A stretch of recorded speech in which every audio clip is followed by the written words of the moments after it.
Dennis, welcome to Out of the Hourglass. Thanks so much for being here today. How are you this afternoon? I'm doing great. Thank you so much for having me. Look forward Yes, to it. me too. I've never actually had a guest on here talking about kind of the brand story and video creation in at least like the depth and the passion that you have. So I'm excited to delve into this topic with you.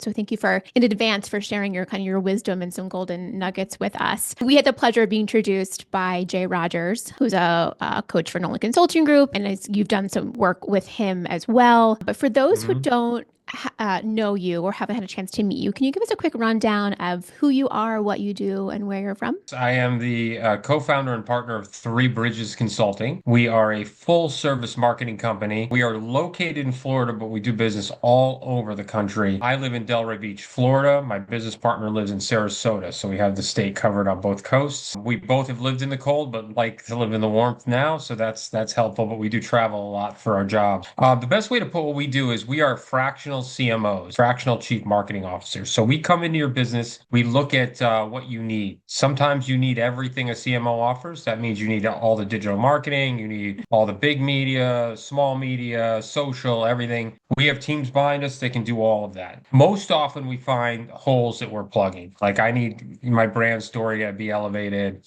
I Mhm. need TV media placement. I need to learn more about streaming. My Google pay-per-click is it never worked. We've never had the right company. We'll find those holes and things that you need help with, and we will fill those gaps for you. So that's essentially what our main core is, the elevator pitch, if you will, what we do. I love it. It's pretty clear just from anybody who takes even just a quick peek at your website, the video and brand story work that you guys really put forward is very evident compared to just other marketing companies or marketing agencies where, I've spent time with or just looked at their websites. There's definitely a differentiator there and it comes clear very quickly and hence why you're here. And we'll dive into that a little bit more. But this TV world, this video creation background is something that you've been doing for quite some time, just in different kind of evolutions. Can you just give us kind of a walkthrough of your own career and how you ended up, going from broadcast journalism and TV now into co-founding this business? Yeah, it's crazy. I stumbled into sportscasting as a student in college. I was like a history major, and I just ended up doing an internship. And I always loved sports, and the dream job of any kid, 20 years old, is to be a sportscaster, right? Yeah.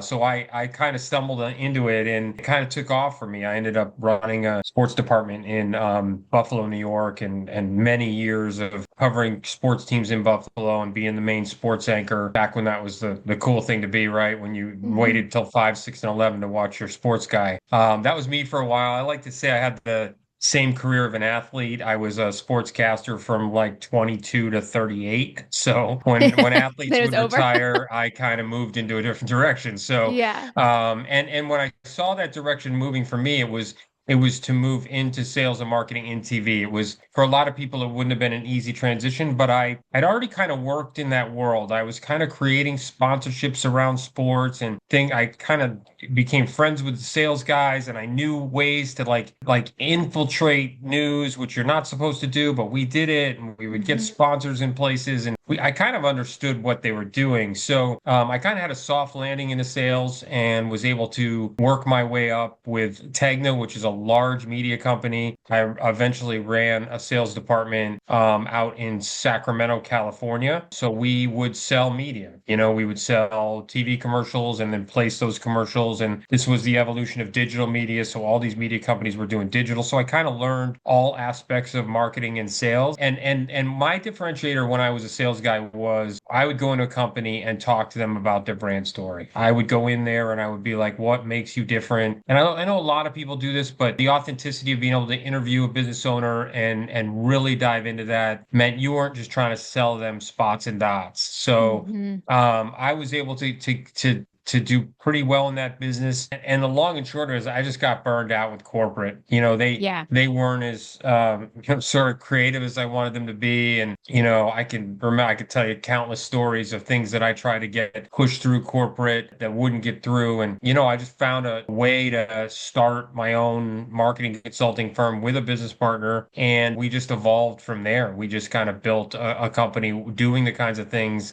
that we want to do. And we always started with that brand story. That's amazing. And your business partner, Sean, he brings some other strengths to the table. How do you two as a partnership kind of really complement each other? Yeah, so he's definitely like the one who had a more his sales background goes deeper than mine. So he started at Okay. like 22 in sales. So he's been doing sales and media for a long, long time. He does a lot of the blocking and tackling of the execution of the delivery of the message. If Okay. I'm creating the message and I'm evolving with the client in terms of what their story is and putting together all that beautiful content that we're going to run across multiple platforms, he's kind of helping with the execution of that, especially in big media. Now we have other people doing it too, but he Hmm. really oversees the big media, TV buying. We still do traditional TV buying, which is really important in home services. So we do a lot of that. He's good at the X's and O's of that and the negotiation of that. I do it. I like it, but he Hmm. is a shrewd negotiator, and he'll always get you the best deal. That's what I I always like love to it. say. He's I he's love he's it. the best at that. Yeah. Well, it sounds like you two work really well together, kind of bringing the two sides to what is really important, kind of when you're, front forward facing and working with clients. You two must have seen such an evolution of this space over your careers. I mean, just even, well, one, your own career is changing, but just like how the marketing space moves so quickly, what's important these days is different than what was important 10 years ago. What has been the biggest kind of eye opener for you as you've seen this evolution? I think how many places people receive content, it's much more Yeah. complicated to figure out where your audience is now than it ever has been, right? And then the personalization of the content you're receiving, right? So, Mhm. so we really, really hone in right now on your avatar. Who is your ideal customer? What do they look like? What are their profiles? And we'll go three deep. We'll be like, this is primary, this is secondary, this is your third choice, right? And we'll really dive into that data because that's really what's going to help us in execution. It's going to also help us model the creative. What do these people want to see, right? Yeah.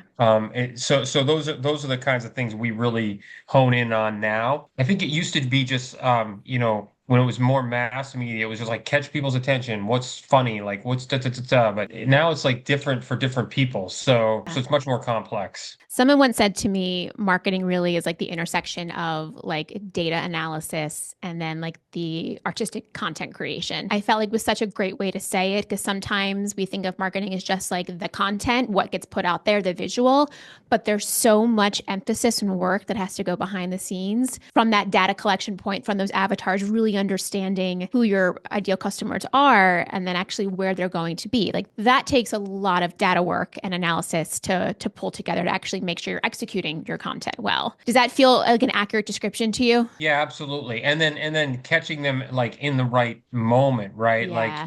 if they're on social media, the attention span is really brief. If they're sitting down and watching their local news and they're watching weather, okay, we can deep dive and do really resonant 30-second commercial, right? Or if they're driving on the highway, there's 100 billboards you're gonna see. Like what's gonna be the different differentiator on that billboard message? So it really depends, to your point, on catching them where they are with the right kind of content. And a Yep. lot of times, one of the things that I read recently, and I'm using this over and over again, is that every business should actually look at it themselves as their own media company. So if you Huh. look at yourself as your own media company, you're creating all different forms of media. That means your salespeople are creating media, your marketing people are creating media, your CEO is creating media. Like all people are creating like different pieces of the brand as a media company, and you're pushing it out in different places. Because maybe your Interesting. CEO is doing LinkedIn messaging, right? While your executive assistant is doing some social media, and your marketing department is doing a little more traditional media. So you're just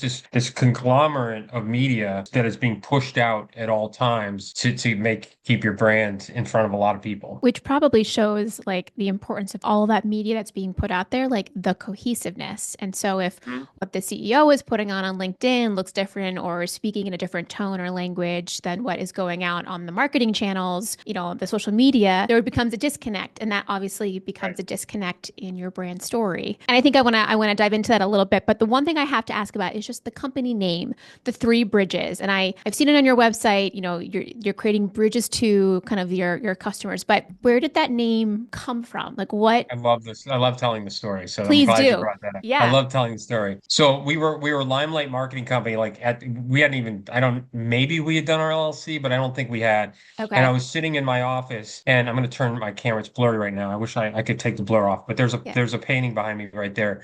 It's the Three Bridges of Latrobe. And that's where Arnold Palmer grew up. Okay. Okay. So my dad's first cousin painted that watercolor for Arnold Palmer's 65th birthday. And I have a print of it. It's one of my most prized possessions, signed by Arnold Palmer, signed by David Armstrong, my dad's Cool. first cousin. But the story behind it is it's Three Bridges of Latrobe, and I'm sitting there and I'm thinking about what you just said, bridges to Mhm. customers, bridges to clients. But then I took it a step further. The foundation of like brand marketing in sports is Arnold Palmer. Like for those of us who are old enough to remember, like no sports guy like crossed over really into like the marketing world like Arnold Palmer did. And I just thought it fit. Like he was his brand story, like brands followed him. Like it just connected for me as as a former sportscaster and like Yeah. all of those things. It just really can. And obviously Sean was aligned with that too because he's a sports guy as well. And we talked it through and we're like that's it, man. That's I the love reason. it. So yeah, I think his tradition, his foundation of marketing was so brilliant. And we kind of want to follow suit with that. It makes sense that you have a story behind that because obviously it's a big part of your brand. And so it wouldn't make sense for you guys just to have a regular company name with no like connection to, your Right. past, what you're trying to do. It's all part of the brand picture. So let's dive into it a little bit because obviously what you guys believe in is defining that brand story is a huge part of marketing success. And I do think companies, especially, you guys work with a variety of industries, but home services is one that you specialize in. And I do think a lot of companies either think that they're getting their story out there or they're trying to be authentic about their story, but what does it actually mean to like truly articulate your brand story in the best way? Well, that's a complex question. I think what Yeah. it is no, it's digging into, what's important to you, what your values are, and how you lead your company on a day-to-day basis. What we Hmm. love about home service, especially when this is the case, is most of them are family owned by really good people. And they have a story they don't even know that they have. And when you really dive into it and explain how they can get that in front of people, it becomes very powerful. Because in this day and age, it's not that we have the best windows, it's ours are fiberglass and yours are wood. And it's not that we have, the best HVAC system because we have Train and you have,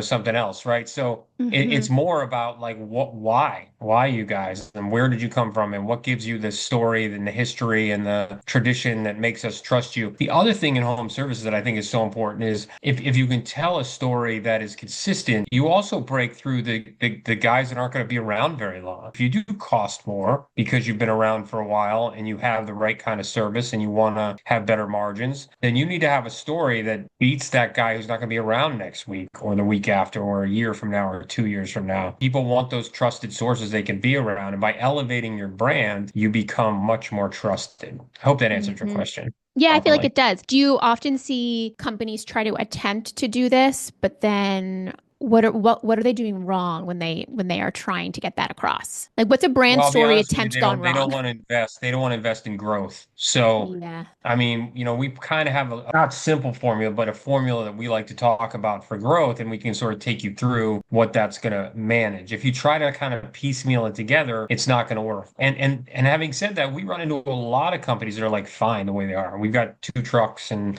we've got a great tradition, and we've got recurring business, and we're not interested in growing. Right. Yeah. So we can work with you on that. We can still work on modifying your brand and helping you fix your website and look better. But if you're really willing to grow and understand what that'll take, then we're going to be a better partner for you because we understand how to do that and help tell that story. I think and it probably allows like your and your team's creativity to be able to like unlock a little bit because there is opportunity to brainstorm and to think about opportunity when the growth mindset is there with the client that you're working on. Absolutely. And the thing about it is it's so crowded, these spaces that we're in, right? When we're Yep. talking about heating and air, windows and siding, kitchen remodeling, the different different things at roofing, and we have a big roofing client now. Like those kinds of clients all are, it's so competitive. I mean, we're Mm. digging in this, the amount of competition. We're going down to the permit level in this roofer and like seeing how many different companies are applying for permits in the Sarasota market, right? We're doing the background work to be able to dig into that,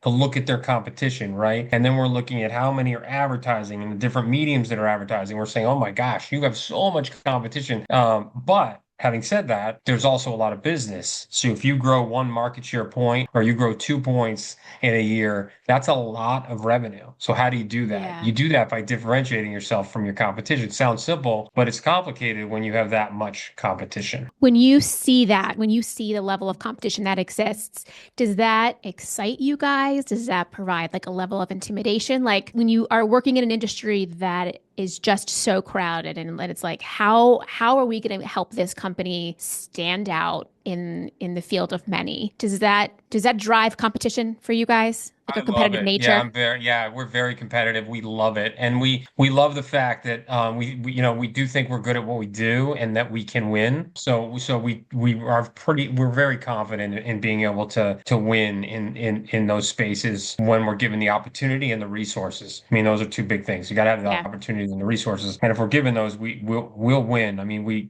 that's our Yeah. track record. I love it. The winning mentality. So taking your brand story and would you say like that or defining your brand story is like the place to start? Like if you haven't done that yet, make sure that that is something that feels solid and that Because the you whole talked company about it, knows. right? You talked about it perfectly earlier. You said the company voice. The Yeah. company voice should be consistent throughout. And if everybody knows that story, hey, we've been around for 70 years. We've had tens of thousands of customers, or we've been around for a year and we've done this, this, and this, and this, and these are our values. And this is what we do. Like every age of your company, you have a story to tell that you can make the differentiators from your competition. And the other differentiator that I think, and again, we've talked about this too, is the quality of the content you're producing. That's why we Yep. talk about how important this video piece is, because you really do elevate through the beauty of what you do. Right? It's hard to make HVAC sexy, but you can, Yeah. like if you do it the Yeah. right way, you can make roofing look cool. Like there's lots of things you can do to elevate that brand through content. You brought us right into the next transition. So I thank you for doing so because it's taking your brand story and then actually being able to execute it and showing it through the different medium, channels. I think from working with home services companies, the video piece tends to be a challenge. Video, radio, not so much. I mean, it's more just, audio, but it's the visual piece and doing it right. Because it can also cost, to do it right. But what do you think that video does that other marketing channels just can't do? Doing a video right. Yeah, I mean, any kind of video content that's high quality, that's like on your website, on your social media. Heck, if you can do TV or streaming, great. But Mm-hmm. any of that stuff is going to make, if it's done properly, is going to, because most of, when I talked about those roofing permits, there might be three or four that are maybe if that doing that right, maybe less. Yeah. So you can take yourself from 25th to first in just look and feel of all of these other companies if you do that right. If you invest in that imagery and that look and, for a roofing example, like do you have drone footage? Have you been on job sites with a really high quality camera and a crew to shoot your team in the field? Like what does that look like? So that people Mm-hmm. trust you. They realize that when you come to their home. I mean, we're taking it to the point now where we're going in this week to do video with salespeople so that they can send a video out before they even go on a call. Imagine if a home services salesperson or a tech sales guy is able to send a video to the client so they see what they look like and they know what their personality is and they know a little bit about them before they go into a job. These are all pieces of the company. Yeah. It's not Marketing isn't just what am I putting on Facebook or what am I putting on Instagram, right? Like that's marketing goes much deeper than that. Your salespeople are marketers, right? So there's so much you can do in that connection point with the customer that goes beyond just what everybody thinks of that surface traditional marketing, right? Mm-hmm. The other thing I think of too, if you have the right content on your website from a video perspective, you make the job of your salespeople so much easier. If people Yeah. have gone in and they can actually say, I saw you, I saw what you're about, Now let's just get into price. Yeah. Then you've taken a whole step out of the process, right? Or a little more about your products or whatever you go in as a salesperson, but they already know and trust your company because they've seen this Yeah. profile video on your website. That's really powerful. I mean, that's really helpful for your sales team. Yeah, the work is speaking for itself in a sense, and people you hit the Yeah, desires of what they want that visual also to look like for their own right. home. The cost piece is always an interesting point, and I'm glad you mentioned just like even starting with having video on your website, and because I think too there's that component, and then there's actually taking it to TV or taking it to the OTT and the streaming. When a customer is thinking about their marketing budget and how they're going to be spending that in the most efficient way, how do you guys recommend kind of looking at that budget and understanding the investment that needs to happen from a video creation standpoint first? I mean, there's probably two costs. There's the video creation, and then there's the actual advertising. But what's the right approach to making sure that you're making the right investment, to understanding that it's a risk sometimes you have to take. Like, there's a leap here in a sense if you've not done this before, because Right. it's a higher cost than some of your probably other marketing activities you've done in the past. Sometimes there's no direct ROI, right? So they're wondering Yeah. like, how is this going to bring revenue to me tomorrow, right? My answer to that is if you knew you were going to get content library that would last you 12 months and a profile video that was going to last you 2 years, what would you pay per month for that? You don't have to shoot again Mhm. for a while. You may have to pay for some additional editing or things like that down the road. Would you pay $1,000 a month for that? Like for if you had a videographer in-house, couldn't get a videographer in-house to do that for you.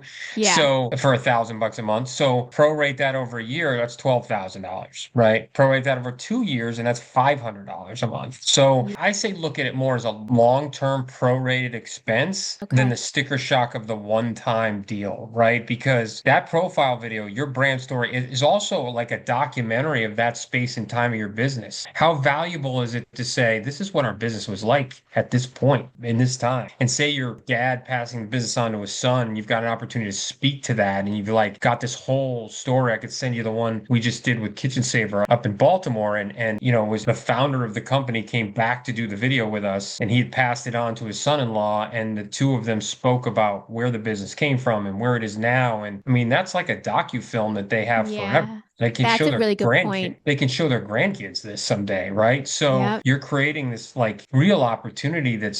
What is that worth to you? Is it worth $500 a month over the next 2 years? Is it, Hmm. because so I'm giving you some pricing. I mean, to do it right, you've got to be, I'll make a big range here, 10 to 25 range, 10 probably Okay. on the low end.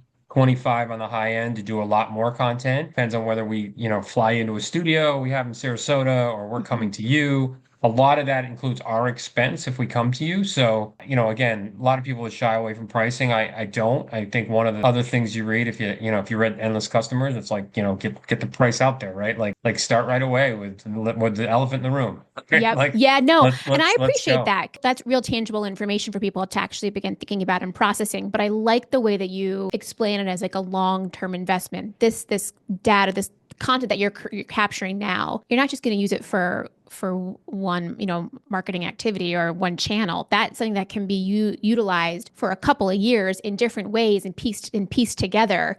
And it does capture a point in time. That's a really interesting point. Well, the other piece too is like we'll sit down and if you get the customers for us, we'll get five, six, whatever testimonials you want. How long do those last? Yeah. If you sit and interview clients that you've helped or things like that, those are invaluable for long periods of time, whether you're using them on TV or your website or social media. It's Hmm. very easy once we're in place and in the market shooting or whatever to grab a ton of testimonials for you. And video testimonials are way more powerful than anything you can do on Google text, like a text testimonial. Yep. Way more powerful when you see somebody's face and they're speaking from the heart about how you transform their kitchen or your customer service was like none other, right? So you want those authentic reviews because frankly, the stuff on Google reviews is sometimes just not authentic. Like it's people Yeah. just throwing extra reviews on, right? So Yep. If you actually see somebody, it's much more powerful. Yeah, it definitely it hits the relevant. It feels a lot more relevant when you can see, or you can see somebody in the finished product, or with Right. what the work has been done, and kind of the feeling of relief sometimes on people's shoulders when they get that project done, and that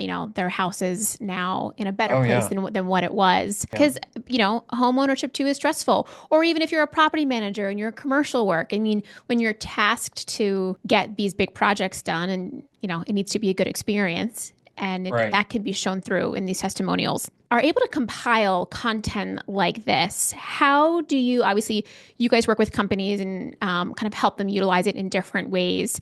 Do you ever see situations where like you've created content and then for a company, but they're not really utilizing it for marketing channels, and then that content just sits there? Does that Yeah, hurt your that's the heart? rough one for us. We try to make that actually we try to make that not happen. We try to preempt that because we'll talk about like where are we using this because like we talked about at the beginning of the conversation, that also molds how it's going to be created. So we want to make sure we have that conversation ahead of time. Okay, this is a profile video for your website. We're going to do a half a dozen shorts for you for social media. Here are some testimonials that you can put on your website as well. Oh, we're going to do three 30 seconds and two 15s for your TV campaign. This is what you need for streaming. Like we kind of go through the use cases for them so they know that there has to be an additional investment for that. Okay. Sometimes it might just be a YouTube pre-roll thing where we're throwing a little money at YouTube. So it can be a lot of different things. But I think, we have the three bridges, right? So it's not just about creating content, it's also about distributing that content, and then ongoing consulting is the third bridge. So it's like that's part of our name is we want to Yep. be part of all three bridges of your marketing strategy. Makes a lot of sense.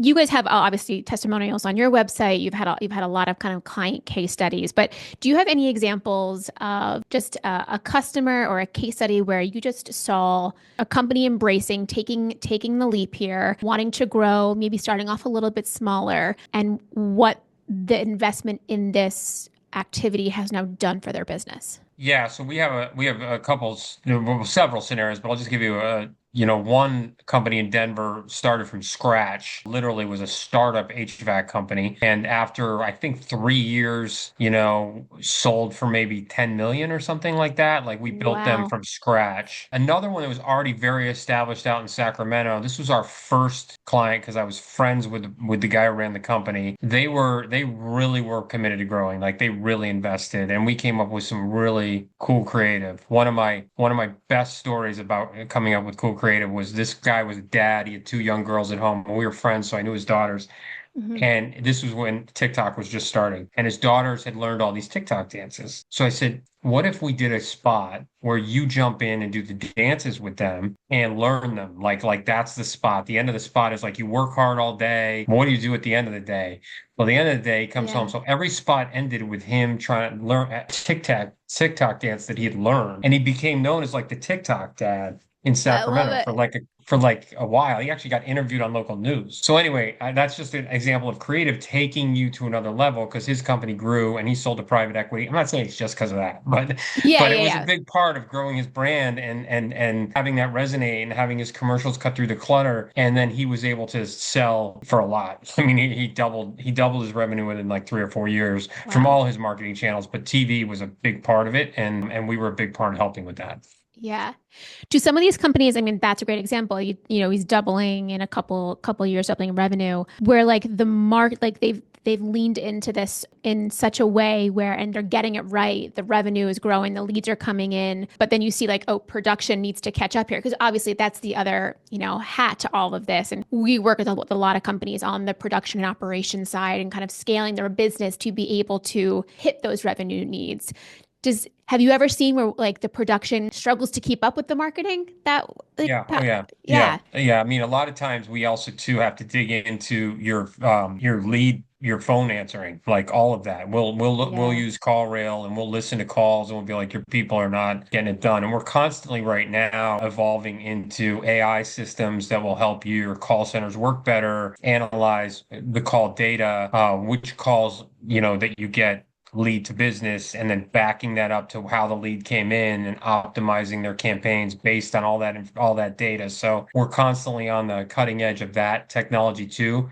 from a production standpoint, yeah, I mean that's the issue. But the good thing about marketing is you can turn off the spigot a little bit, right? Like True. you can scale back if you get in that position, but it's kind of a good problem to have, right? I We just was got going to say anybody who's listening to this is going to be like, Molly, that's a great problem to have. yeah. We're not currently, dealing with that issue. Would love to.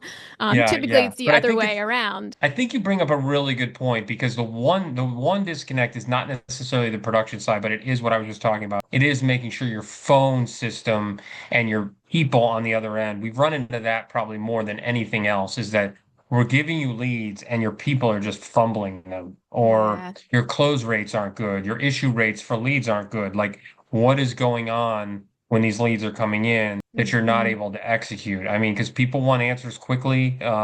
They want appointments. If they want an appointment, they want it now. You're not going to get a chance to listen to that voicemail and be like, "Oh, we'll call you back." Like, you Yeah. better be ready. Like, you better be ready to answer the phone when the leads are coming in, because that's mission critical if you want to grow. Gosh, yeah. I mean, and it's such a shame to be investing so much on the marketing side and then to Right. have this break in the chain of Right. then oftentimes, management teams and business owners are left wondering like what is actually happening here? The leads look good, but why do our sales not match that? So it really it deserves kind of a larger picture look at the whole process. Like Absolutely. look at the process from when, the marketing campaigns all the way to when the job is scheduled. Has that gone the way that we intended for it to go? Speaking of kind of that frontline process, so reaching the audience, obviously a big part of, it's one of your bridges is distribution and getting in front of the right people. This has probably changed so much, or how it's getting in front of the right people. This has probably changed so much in the last 2, 5, 10 years as well, especially when you think about,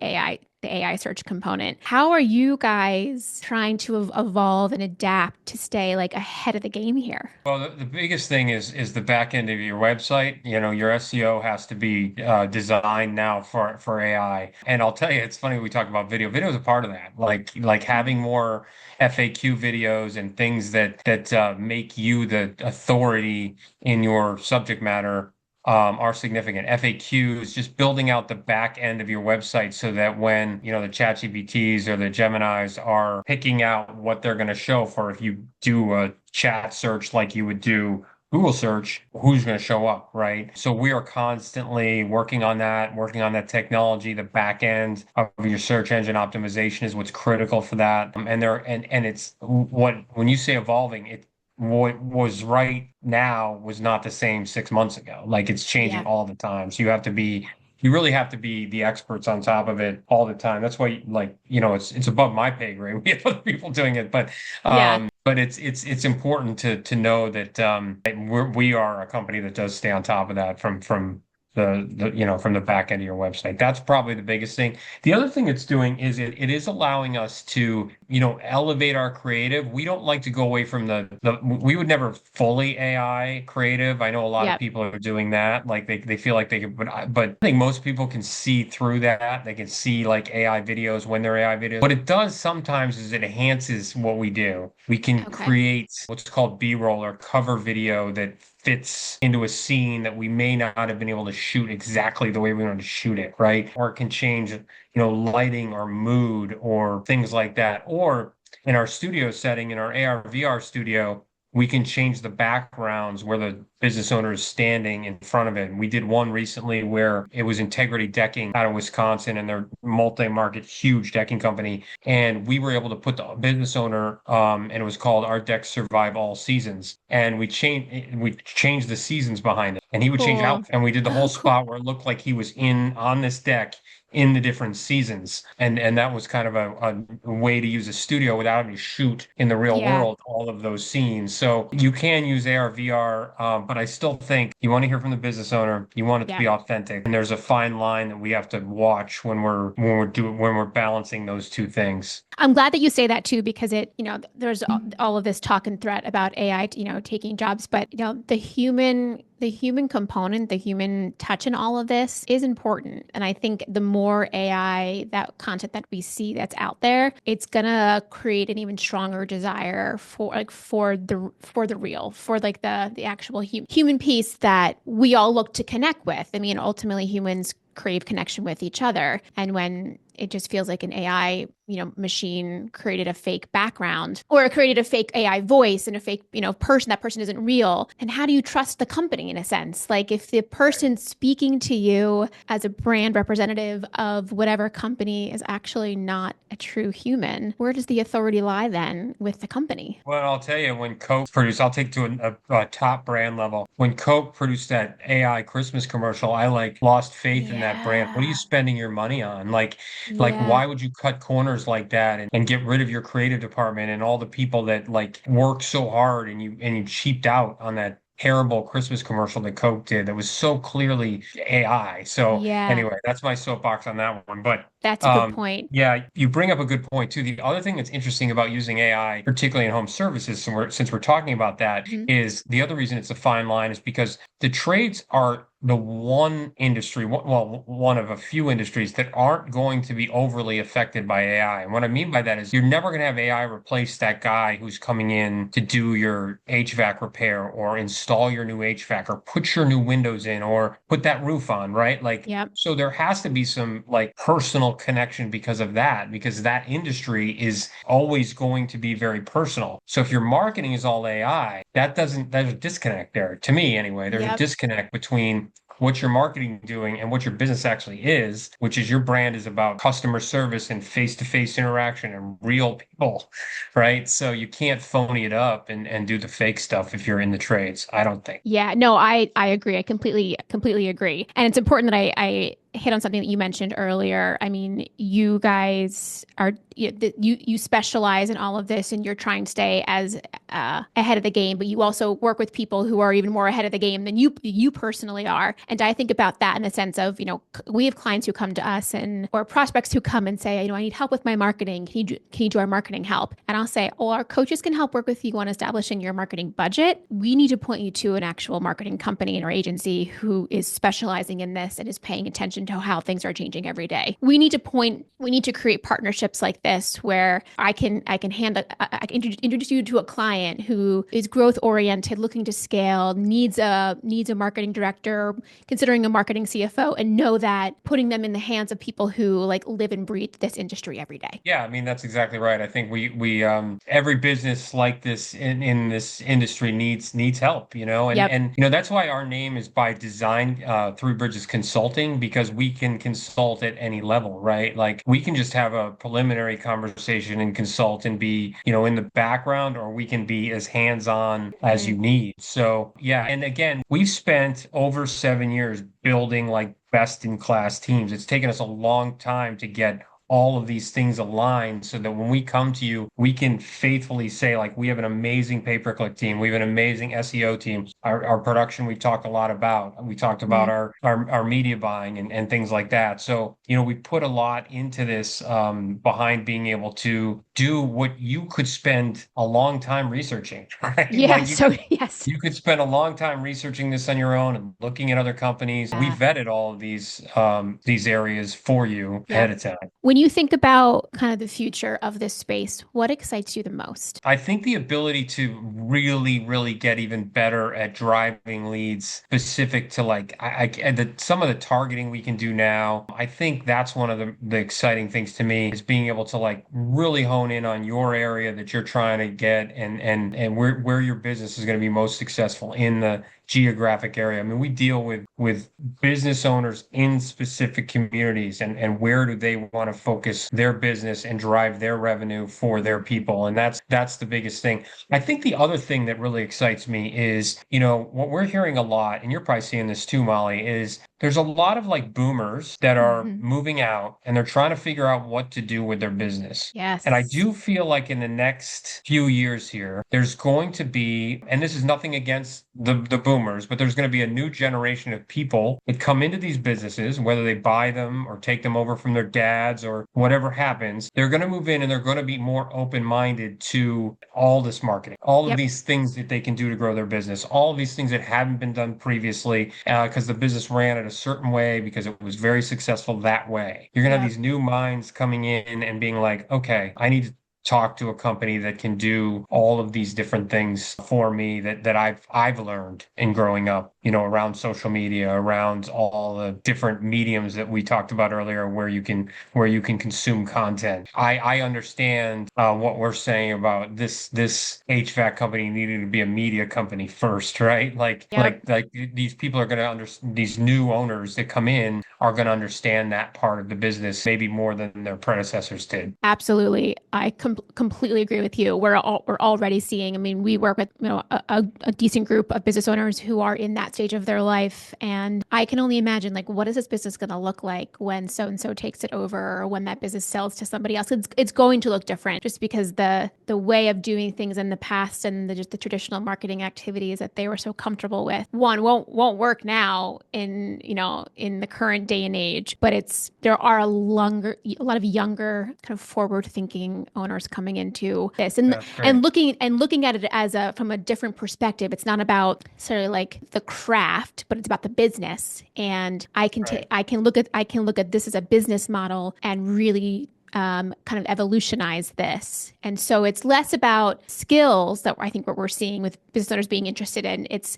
taking a business that has a solid reputation, has been around for a long time, and using that as like a foundation to like really traject into the future. Yeah, exactly. And you're seeing a lot of collaboration. I mean, we have one group we work with it's like a masterminds group, and one guy's a window guy and the other guy's a kitchen refacer, and then you've got, all these different kind of categories under one umbrella because they all want to run their businesses the right way with Yep. the right kind of marketing and the right kind of talent and the right kind of hiring, and they kind of like pool their brain power and work together, and they meet all the time to talk about their business and evolving and growing their business and what's working, what's not working. So you're seeing more of that too, that probably didn't happen as much, obviously, in the Yes. previous generation of Hmm. business owners. They kind of lived in their own world, and we're doing what we're doing and we're really good at it, and that's it. And now there's a little more openness to this community feel of other business owners that are maybe in another market but have the same, struggles that you have and the same wins and losses and all that kind of stuff. Oh yeah, that's the world we live in. We often say there's no need to live in a silo. Like, leverage the power of the group, leverage the lessons learned from other business owners. Right. Right. One fun question for you before we wrap this up here. You brought up the Coca-Cola commercial, and then it makes me just think, the Super Bowl was just about a month ago. Were there any Super Bowl commercials that really stood out to you, or ones that you were like, oh, that totally missed the mark? Well, the Coke one definitely missed the mark. Boy, you're putting me on the spot here because that tells me that the answer is no, because I don't really have one top of mind So for the nothing Super stood Bowl. out. Yeah, Okay. what stood out to you? And maybe I'll remember. No, obviously, I know why. You're gonna love this. Like, why Yeah. didn't they say that? I was there. I was in Yes, the. you were. I went to the Super Bowl, so So I you was weren't not. watching commercials. You were watching the So I wasn't game. watching commercials. What stood out Yeah. to me is what a lousy game it was because the Patriots got destroyed. So, Yeah, it was a lousy um, game. Seattle was so much better. So I was kind of wishing I was watching the commercials at points. So, Yeah.